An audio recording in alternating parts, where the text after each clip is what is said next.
Good morning, good afternoon to all viewers who are connecting from all parts of the world.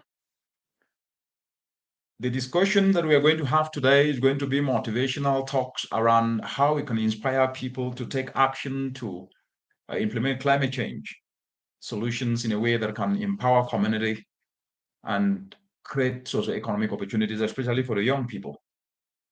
So the discussion today with you is more a conversation on how we can be able to do so. And so if you have ideas that you can share and questions that we can be able to answer, please feel free.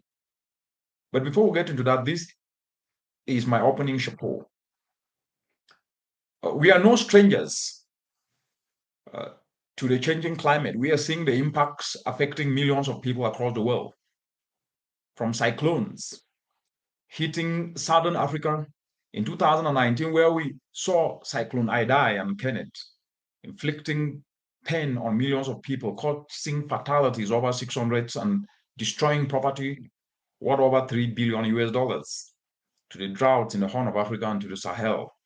These realities dawning in a continent that is already at a very low level of socio-economic development only helps to exacerbate and inflict more pain on ordinary citizens who are living from hand to mouth. So what's the point?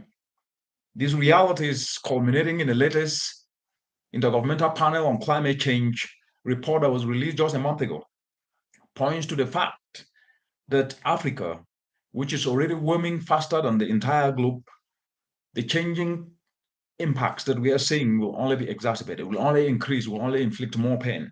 Because I was speaking today, in 20 years' time, what the report told us is that the world will surpass 1.5 degree, which is the dangerous temperature above which the world will be hitting 2 degrees, and above that, cataclysmic impacts will inflict more pain on millions.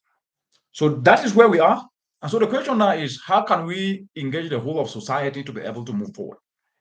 And that's what the discussion today is all about, because each and every one of us, regardless of where we are on this planet Earth, can do something to be able to forestall the accelerating changing climate that is impacting and causing harm on millions of people across the planet. We can play our role wherever we are, whether it is about action on the ground to plant just a tree, or it is about voicing solutions through the different activities in which we engage in our careers or in our job sites, and using the opportunities we have to speak to inspire each and everyone to be able to usher his or herself to action.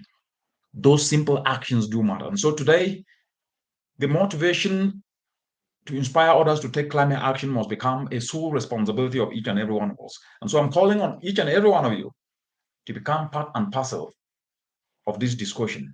And that is how we will continue to have this conversation and ensure that at least we inspire people across the world to take action in their individual capacity ways.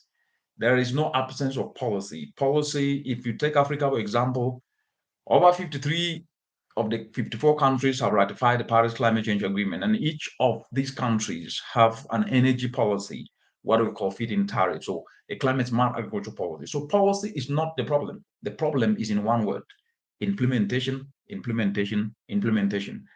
And to drive implementation, we need a whole of society where non-state actors, individual citizens, youth, NGOs, civil societies, academia, research, everybody must be part of driving this implementation forward. Thank you very much, and I'll be back again.